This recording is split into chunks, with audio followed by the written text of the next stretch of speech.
이 적그리스도의 세계 조직, 인격, 도래, 이걸 배우게 되는데 우리를 보게 돼요.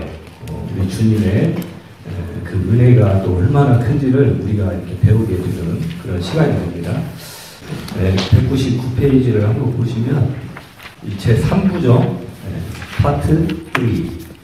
제3부 창차올 하나님의 왕국. 웃으시는 거 모르겠어요. 여기 보면은 3부 창차올 하나님의 왕국하고 1 적그리스도의 세계 조직, 그리고 2 그리스도의 가시적 왕국, 이렇게 나눠져 있거든요. 그러니까 2번을 보면 그리스도의 가시적 왕국이라는 것은 예수님이 이 땅에 이제 지상 재림하셔서 천년 왕국을 이루시는 때를 말하잖아요. 요즘 저희가 성경 예언을 이렇게 같이 배우고 있어서 이해하기가 쉬운 것 같아요. 근데 그 전에 이 지상 재림 있기 전에 이 적그리스도의 세계 조직이 이 7년 환란 때나 또 그 이전에, 그 직전에 이게 거의 이 세계를 휘어잡을 거라는 얘기예요. 그래서 그런 그 적그리스도의 통치가 있을 때, 그때 예수님이 오셔서 그들을 완전히 멸하시고 이제 천년 왕국을 세우신다. 그래서 우리가 지금 보고 있는 것은 적그리스도의 인격, 그 세계 조직, 그 부분에 대해서 이제 보게 되는 거죠. 201페이지 보시면 적그리스도, 우리가 참 많이 들은 것 같아요. 적그리스도라는 말은. 그럼 적그리스도가 뭐냐? 거기에 대한 이제 분석과 이런 성격을 이야기를 하는 거죠. 적그리스도는 인격이라는 거예요. 조직이고 그 안에 또 통치가 있고. 왜냐하면 하나님의 나라도 똑같죠. 하나님의 나라가 그렇게 통치를 하고 또 통치하기 위해서 조직이 있듯이, 그리고 예수님이 인격을 가지고 오시듯이 이 적그리스도도 그런 조직과 통치를 가지고 있다는 거예요. 그래서 또 인격이라는 거예요. 근데 이제 이 적그리스도가 온다는 거예요. 도래가 그 말이잖아요. 올 거다. 근데 여기 제일 위에 보면은 참된 기독교의 궁극적인 목표는 예수 그리스도다.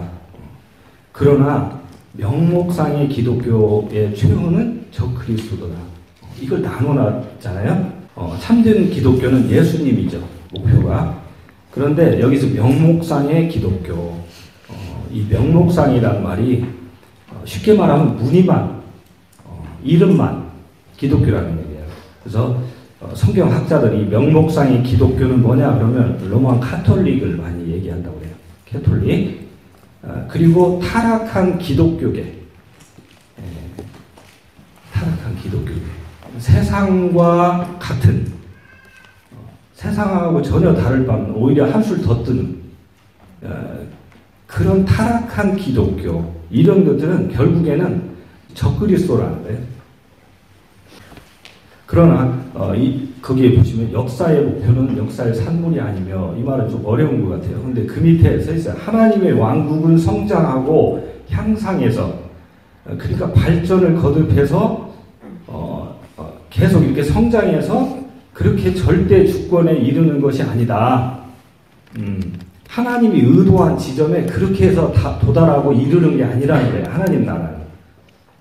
반대로 오직 전 세계적인 붕괴와 재난을 겪은 후에 완성된다는 것이라는 거야. 이것이 성경이 말하는 명백한 교훈이라는 거예요. 그러면 언제 전 세계적인 붕괴와 재난이 있을 거냐? 인간이 하나님처럼 되어서 모든 이 세계의 문화와 문명이 발전하고 그렇게 인간이 정말 하나님과 같은 그런 위치에 도달해서 그때 이제 거기에 이제 적그리스도가 부추기고, 그래서 인간이 바벨탑을 쌓아서 하늘 끝까지 올라가는 그때 예수님이 오셔서 그 모든 것들을 붕괴시켜 버릴 거라는 거예요. 그래서 거기 보면은 불법이 성하고 많은 사람이 사랑이 식어지며 인자가 오실 때 세상에서 믿음을 거의 보지 못할 것이다.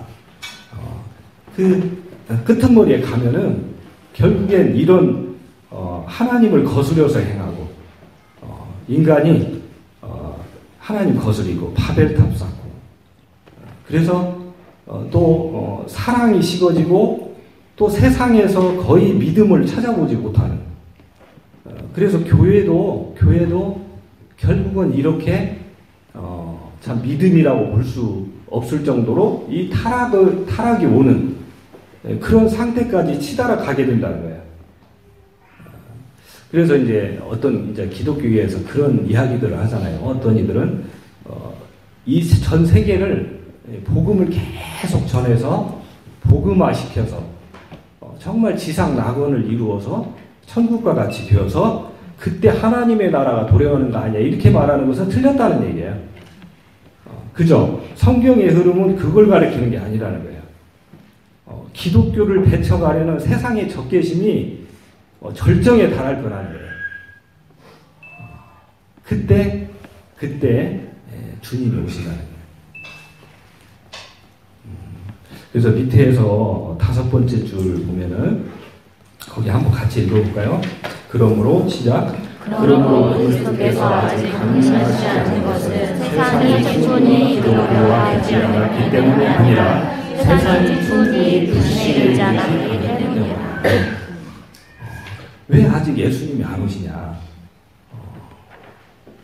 세상이 복음을 받아들여서 지상 낙원 천국같이 되어서 그때가 아직 안 되어서 예수님이 안 오시는 게 아니라 아직 이 하나님을 대적하는 이 불신이 그게 달하지 않았기 때문에 아직 안 오신다는 거예요. 이게 목 끝까지 차야 되는데 이 악이 더 이상 올라가지 못할 때까지 치달아 올라가고 인간의 이 불신이 이 목 끝까지 차서 완전히 끝머리에 도달해서 벼랑 끝에 쓸 때까지 돼야 예수님이 오시는데 그러지 않았다는 거예요 아직. 그래서 그 밑에 보면 그 말이 써있잖아요. 선과 악 모든 것이 다 무르익을 때까지 이르게 하는 것이 하나님의 세계 통치의 근본 원리라는 거예요. 이게 이 세상을 향한 하나님의 통치 방식이다. 그래서 우리가 이 세상을 이렇게 바라볼 때 세상이 타락해가고 있고 하나님을 계속해서 거스려가고 있고 복음을 전해도 이제 날로 듣지를 않고 귀가 막히고 마음이 닫혀있고 또 교회 안에서도 그런 믿음 보기가 어려워지고 자꾸 탈기독교화되고 하나님을 경외하는 게 없어지고 자꾸 이러는데 우리가 당황할 일이 사실은 아니라는 거예요. 이게 너무나 당연하다. 성경이 이걸 예언하고 있다는 거예요. 그래야 예수님 오시기 때문에. 그래서 202페이지 보면 이제 하나님의 인내가 나오죠. 하나님의 인내. 하나님 인내하시는 하나님이잖아요. 하나님. 근데 하나님이 인내를 더 이상 할 수 없어. 이제 못 인내. 이상하네. 인내 안 해, 이제. 인내를 못 해. 더 이상. 너무 끝까지 악에 치달아서 더 이상 할 수가 없어. 그때. 완전히 무르익어서 이제 터지기 직전까지 도달했을 때, 그때 하나님께서 오신다는 거예요. 예수님께서. 거기 써있죠. 누가 아무렇게 하여도 너희가 미혹하지 말라. 언제 배도하는 일이 있고, 저 불법에서 한 곧 멸망의 아들이 나타나기 전에는 이르지 아니하리니. 그러니까 완전히 이 멸망에 가증한 것이 우뚝 서서 나타나기 전까지는 예수님이 안 오시겠다는 거예요. 이 거짓이 완전히 드러났을 때 예수님이 오시겠다. 그러니까 우리가 이런 세계관을, 이런 기독교관을 가지고 있어야 된다. 세상의 이런 흐름과 풍조를 잊고 있어야 된다. 그렇지 않으면 오해를 할 수밖에 없기 때문에. 그렇죠? 그래서 그 밑에 보면 주께서 행하시는 일이 승리하는 방법은 다음과 같다. 즉 타협이 아니라 끝까지 투쟁을 더 격렬하게 하심으로 인간의 발전을 영화롭게 하는 것이 아니라 그것을 붕괴하심으로 하나님과 문명 간의 계약, 결탁이 아니라 하나님의 왕국에 의해 세상의 왕국을 파괴함으로써 승리를 거둔다는 거예요. 이것이 하나님의 역사의 방식이라는 거예요. 그래서 이 세상이 지금도 이렇게 보면은 그 인간이 어디까지 갈지를 모르겠어요. 하여튼 이 계속해서 이렇게 상승곡선을 그려가지고 저 하늘 끄트머리에까지 도달할 때, 그때 더 이상 올라갈 수 없을 때까지 올라갔을 때 갑자기 선이 끊어지고 산산이 끊어질 거라는 거예요. 그 선이. 그때 하나님께서 하늘에서 진노가 내리고 하나님 그때 오실 거라는 거죠. 그래서 그런데 이제 실로 처음에는 가운데 보고 보세요. 실로 처음에는 모든 것이 이곳과는 정반대로 나타난다. 이 세상의 모습이 그렇지 않은 것처럼 보인다는 거예요. 성경의 증거에 따르면 수천 년에 걸쳐 모든 인간의 소원을 성취할 듯이 보이는 문명의 조직이 일어날 것이다. 사람들을 착각할 수 있어요. 정말 이렇게 가다가 정말 파라다이스 되는 거 아니야? 정말 지상 낙원 되는 거 아니야? 이렇게. 그래서 그 조직의 머리에는 강한 지배자가 있는데 그는 조직을 운영하는 천재적 소질을 가지고 있어서 모든 사람들을 미혹할 만큼의 그런 탁월한 능력을 가지고 있다는 거예요. 그래서 인간의 위대성의 절정, 극도의 열성, 사람들을 흥분의 도가니로 이끌고 최고 지도자로서의 그는 이 세상을 모든 그 전쟁과 이런 부분에서도 평화를 일으키고 안식을 주고 번영을 가져오고 안정을 줄 것 같이. 그래서 그는 신적인 명예까지도 얻을 거라는 거예요. 세계 정신을 최고의 높이까지 올리고 세계 문화에 있어서도 가장 위대한 상향적 진보와 전성기를 이룰 것이다. 사람이 하나님 되는 거예요. 우리 창세기 3장에 보면 그 선악과 따먹을 때 그 뱀이 유혹할 때 한 말이죠. 너희가 결코 죽지 아니하리라. 이것을 먹는 날에는 너희 눈이 밝아 너희가 하나님처럼 될 거다. 지금 세상에 이렇게 가고 있다는 거예요. 이렇게 인간이 대단하게 그 문화를 꽃피우고, 그러니까 요즘에 우리 뭐 인터넷이며 뭐며 이런 거 보면 지금 우리 형제 자매님들이 이제 교회에 있으니까 어쨌든 그런 부분에 이게 좀 거리를 두고 있기 때문에 잘 몰라서 그렇지, 조금만 들어가서 검색하고 이 IT나 이 세계 지금 우리 WWW라는 그게 월드 와이드 네트워크라고 해서 세계를 하나로 묶는 거라는 뜻이에요. 통합. 그래서 지금도 전 세계 어디에서나 클릭 한 번만 하면은 여기서 아프리카에서 일어나는 일까지 다 볼 수 있을 정도로 이렇게 무서운 시대가 됐잖아요. 이제는 로봇을 데리고 살아요. 그죠? AI, 인공지능 로봇.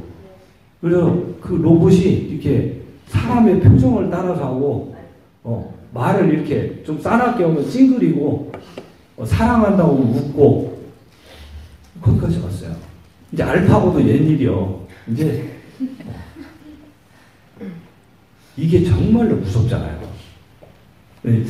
재작년에 제가 저기 봉동에 있는 3공단에 이제 저희가 소방검사를 나가거든요.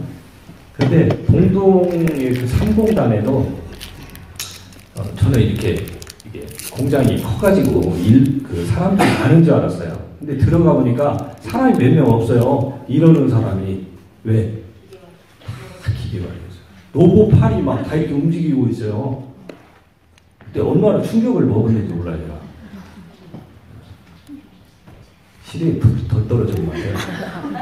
저는 사람이 많을 줄 알고 소방 검사도 하고 교육도 시키거든요. 그래서 몇백 명이 나올 줄 알았어요. 공장이 워낙 크니까.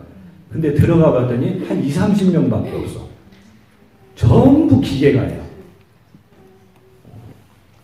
위에 그 옛날에 그 터미네이터 막 그런 영화 봤을 때 그 느낌이 다 오더라고요.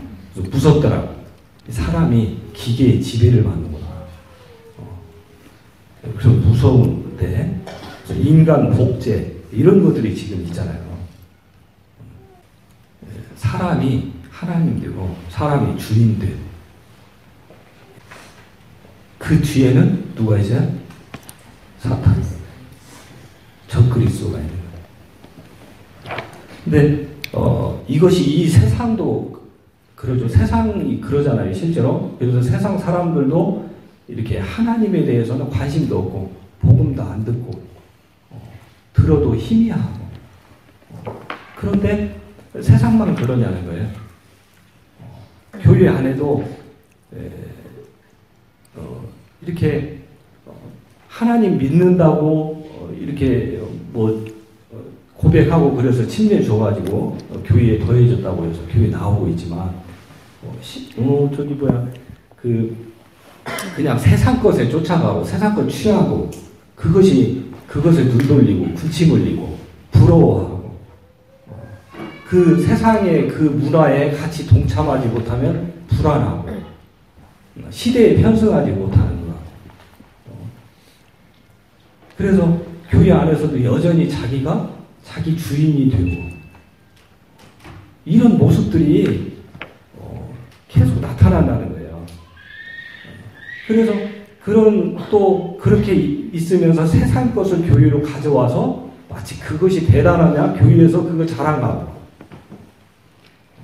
그거 가지고 자부심 가지고 그거 가지고 과시하고 그 다른 지체들 앞에서 부끄러운 줄도 모르고 그런 거 가지고 그 자리 차지하고 지금 우리나라에 교회가 엄청 많잖아요. 전 세계적으로 가장 분포도가 많은 게 우리나라에서 밀집도 거기서도 군산이 제일 많다고 하더라고. 군산이. 그런데 지금 뭐 공동화 현상이라거나 뭐 그렇게 해가지고 교회는 많은데 예수님이 없는 거예요. 그래서 지금 우리나라 기독교회가 난리가 나잖아요. 지금. 참 무서운 시대죠. 이 세상은 지금 상상도 못할 만큼 지금 이 치달아 가고 있다. 그런데 그때 정말 이렇게 더 이상은 그 꼴 볼 수 없을 때 주님 오신다는 거예요. 그래서 203편 위에서 네 번째 줄을 보면 그러므로 지극히 높으신 자가 그에 대해 보응할 것이면 가만 놔두지 않겠다는 거예요. 주님 오셔서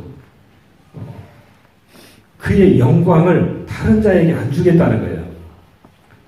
찬송을 흙으로 빚어 만든 우상에게 안 주고 저 그리스도에게 줄 수 없다는 거예요. 그래서 그에 대응해서 예수 그리스도를 보내주시겠다는 거예요.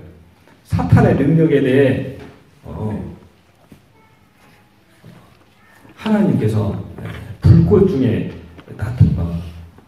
나타나셔서 하나님을 모르는 자들과 우리 주 예수의 복음을 복종치 않은 자들에게 형벌을 주실 거라는 거예요. 그래서 문명의 절정은 그 최고의 바벨탑은 역사의 마지막 극적인 사건으로 끝나버릴 거라는 거예요.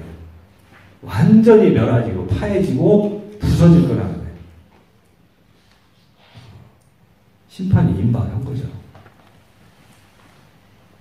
그래서 세계의 붉은 저녁 노을은 이 세상의 파라다이스가 아니고 심판의 징조로서 타오를 거라.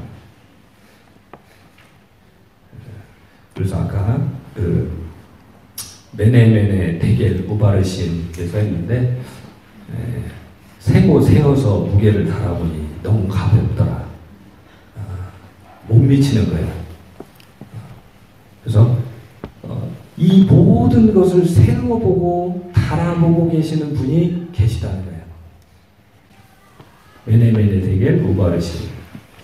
그래서 그러면 저 그리스도, 이 저 그리스도의 그런 명칭과 인격들은 그럼 어떻게 되냐? 그래서 예수님께서 또 이 땅에 오셨었잖아요. 십자가의 그 사역을 지시고 부활 승천하시고 그리고 이제 나중에 다시 오실 것인데 그처럼 이 그리스도도 막연하게 이렇게 안 보이게 그런 게 아니고 막연한 게 아니라 예수님이 그렇게 인격으로서 오신 것처럼 한 인물이 실제로 그렇게 구체적으로 올 거라는 거예요. 그래서 그는 이 개인이고 인격이라는 거예요. 사람으로서 올 거라는 거예요. 그 적그리스도의 인격성 그 바로 밑에 한번 읽어볼까요? 시작. 적그리스도는 인격이 동시에 조직이다. 하나의 개체로서 적그리스도는 한 조직의 인격적인 우두머리이며 인간들이 인간 관계의 지도자이며 확신이다. 그래서 이제 아까 빼먹었는데 203페이지에 보니까 적그리스도의 명칭들이 나와요. 적그리스도라는 명칭은 여러 가지로 나와요. 인격적인 그리스도, 인격적인 적그리스도, 적그리스도의 영, 적그리스도들, 죄의 사람, 사람 이렇게 되죠. 멸망의 아들, 불법자, 대적하는 자, 바다에서 나오는 짐승 이렇게 표현하고요. 그래서 204페이지 제일 밑에서 7번째 줄 보면은 그런 말이 나와요. 그러므로 초대 그리스도인들이 한 개인을 통해 저 그리스도주의가 완성되리라고 기대한 것은 철저하게 역사적이며 사실적인 확신이었다. 이 말이 뭔 말이야? 아까 그 말이에요. 한 인격으로 올 거라는 것을 이 성경을 통해서 확신하고 있었다는 거예요. 초대 그리스도인들도. 그래서 전에부터 그런 이야기들이 많이 나왔잖아요.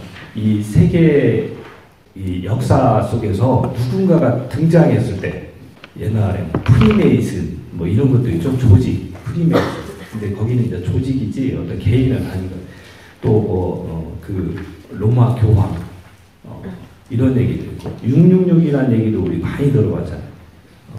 또 유럽을 통합하는 그런 어떤 회장 그래서 10개의 뿌리라는 이 유럽 연합을 이야기하고 그 중에 작은 뿌리 거기에 나올 것이다. 이런 얘기들이 막 비일비재해요. 인터넷 들어가면. 근데 하여튼 그렇게 어떤 한 인물이 나와서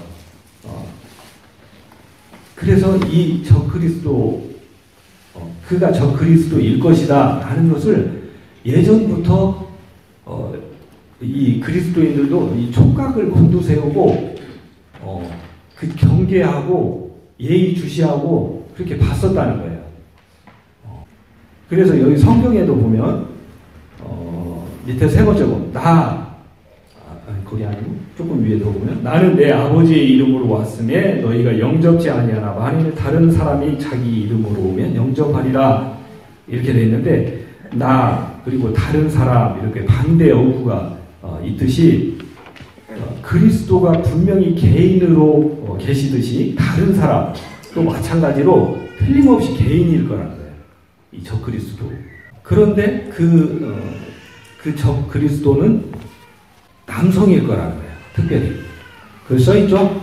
205페이지 가운데 보면 서 있는 스탠딩이라는 분사는 형태상 중성이 아니라 남성이라는 점이다.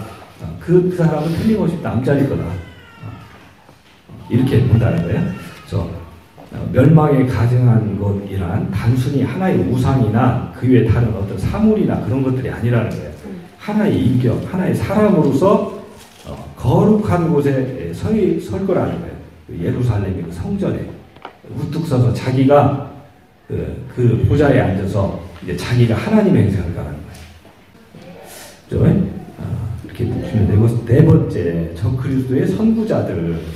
그러면 이제 그러면 이 적 그리스도가 앞으로 올 건데 그러면 어느 날 갑자기 무작정 느닷없이 오냐? 그게 아니고 이미 오래전부터 그런 어떤 예표처럼 그림자처럼 그런 사자들이 왔었다는 거예요. 그래서 사건 적그리스도의 선구자들, 아까도 말씀드렸는데 어느 날 갑자기 적그리스도가 나타나는 것이 아니라 이미 성경에 많은 그림자나 모형들로서 사자들이 나타났다. 그리고 앞으로도 오겠죠. 그리고 그러다가 후에 진짜가 온다는 거예요. 그래서 이 성경에서 나타난 선구자들을 이렇게 보니까 누가 있느냐? 가인 잘 알죠? 네. 그래서 종교 전쟁의 시발자다. 왜냐하면 가인과 아벨, 우리가 너무 잘 알죠. 제사를 똑같이 드렸어요. 그런데 전혀 다른 제사를 드렸잖아요. 합당한 제사를 아벨이 드렸는데 가인은 그런 제사를 드린 게 아니라 결국 그래서 나중에 이 종교 전쟁의 첫 시발점이라고 볼 수도 있듯이 그 아벨을 쳐 죽였잖아요, 동생을. 이 시대의 마지막도 그렇게 될 거라는 거예요. 또 라멕과 에노, 그리고 또 니므로, 세상 권세의 창시자, 또 발람, 종교적 간음의 유혹자, 또 골리앗이 그 이스라엘 백성들을 얼마나 모욕했어요. 그때 이제 다윗한테 물맷돌을 하나에 맞아가지고 이제 죽었는데, 그 대표적인 그 폭력주의자로서 나타나고 있다. 안티오쿠스 에피파네스 같은 경우. 그리고 또 그러면 이 성경에서만 그러냐? 아니, 교회생활 세계사에서도 그런 선구자들이 많이 있었다는 거예요. 누구예요? 네로. 요즘에 그 바울이란 영화 하고 있죠? 그렇게 좋았다고 우리 다운이가 보고 와서 꼭 보라고 그러던데. 그래서 자기도 머리를 깎아야 되나 어쩌나. 거기에서 나오는 이 네로 황제의 엄청난 박해가 있었잖아요. 그래서 네로 이 카이사르는 이 666의 수치를 가지고 있대요. 이걸 풀으면. 또 로마의 황제들, 마찬가지고 세계 권세의 대표자들로서 또 마호메트도 그런가 봐요. 그리고 이제 교황권. 여기는 한번 읽어볼까요? 시작. 거짓 종교, 중세 초기 복음주의적 교회들과 발도파, 위클리, 후스파, 단테, 루터, 종교개혁자들, 벵겔 등은 교황권을 적그리스도로 보았다. 네. 특히 이제 우리 모임에서 이 교황권을 적그리스도로 이렇게 보고 있는 것 같아요. 그래서 발도파는 왈도파죠. 후스파는 보헤미아, 우리 모임의 형제님들이죠. 그래서 그 207페이지 제일 밑에 작은 글씨 각 줄을 거기를 보면 교황에 대한 라틴어 칭호를 참조하라. 하나님의 아들의 대리자 라틴 문자로 666이라는 거예요. 그래서 이 적그리스도는 이 기독교하고 전혀 상관없는 데서 나타나는 게 아니라는 거예요. 오히려 자신을 감춰야 되기 때문에 아주 기독교처럼 이 기독교의 옷을 입고 와서 진짜인 것처럼 한다는 거예요. 그래서 기독교와 무관한 게 아니라는 거예요. 이름을 빌려서 오는 거예요. 한자만 빌려서. 그리스도와 적그리스도. 무서운 얘기예요. 그래서 이 666이라는 것은 참 전에부터 이 666 들으면 좀 거부감이 있어요. 거부감.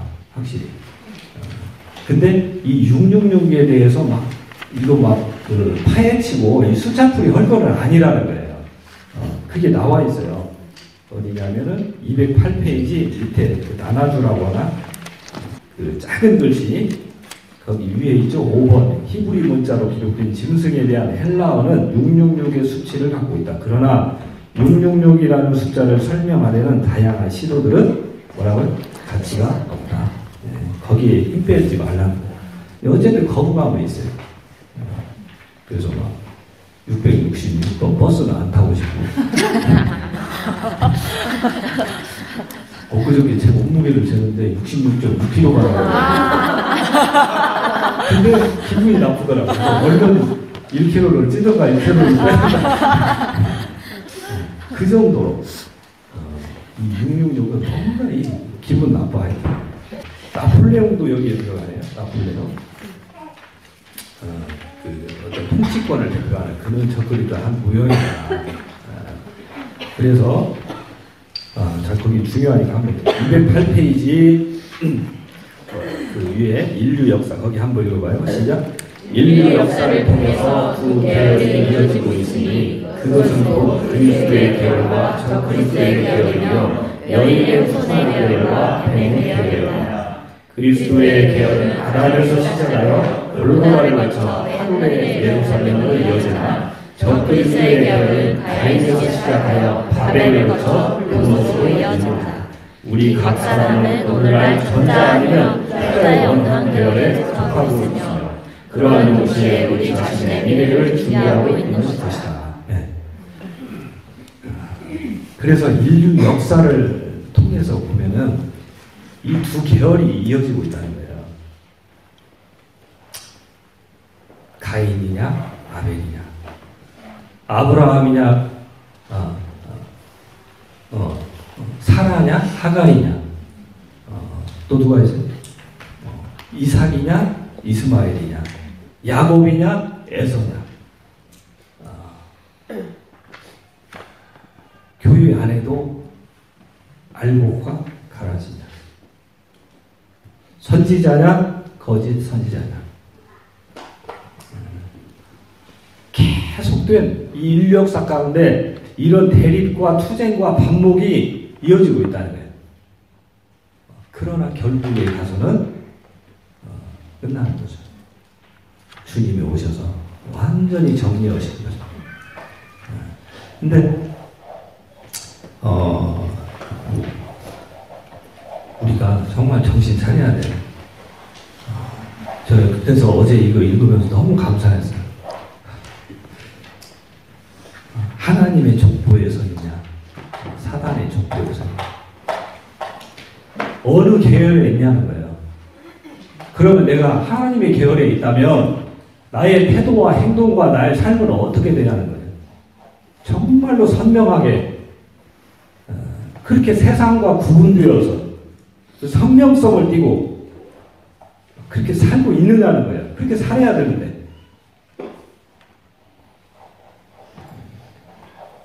역시 면목상의 그리스도인이 아니냐는 거예요. 그래서 저 그리스도에 대해 배우면서 너무 감사하면서도 또 나 자신을 보게 되는 둘 중에 하나라는 거예요. 회색지대는 없어요. 애매하게 가운데 서서 이것도 아니고 저것도 아니고 사는 것 같이 불쌍한 거죠. 그래서 정리를 하면은 그 그리스도, 저 그리스도는 그 우리가 옛날에 그 공산당 하면은 초등학교 때 뭘 그렸어요? 뭐 뿔나고 막 무섭게 생긴 그거 그렸잖아요. 근데 실상을 알고 보니까 공산당은 하나의 체제였고 조직이었고 또 그 제일로 우두머리는 있었잖아요. 또 그런 것처럼 이 적그리스도도 그런 거라는 거예요. 그래서 완전히 그 피라미드처럼 그 위에 올라 앉아서 그 자신이 마치 하나님처럼 그렇게 군림하고자 하는 그런 게 있다는 거죠. 그런데 이제 주님께서 그 인간이 하나님처럼 되는 그 절정에 때가 오게 되면 이제 주님이 완전히 그것을 파하시고 멸하시고 그리고 주님이 통치하시는 그나라가 오실 거라는 거예요. 그래서 지금도 성경적으로도 그렇고 지금도 그렇지만 계속해서 이러한 인간 문화의 발전과 향상이 막 계속해서 상향 올라가고 있는데 이것은 끄트머리를 향해 가고 있는 것이다. 징조다. 우리가 그렇게 봐야 된다는 거예요. 그래서 여기에 속지 말고 정말로 내가 주님의 자녀로서의 이런 삶을 분명하게 살고 이렇게 확실히 살고 그런 참 우리들이 되어야 된다.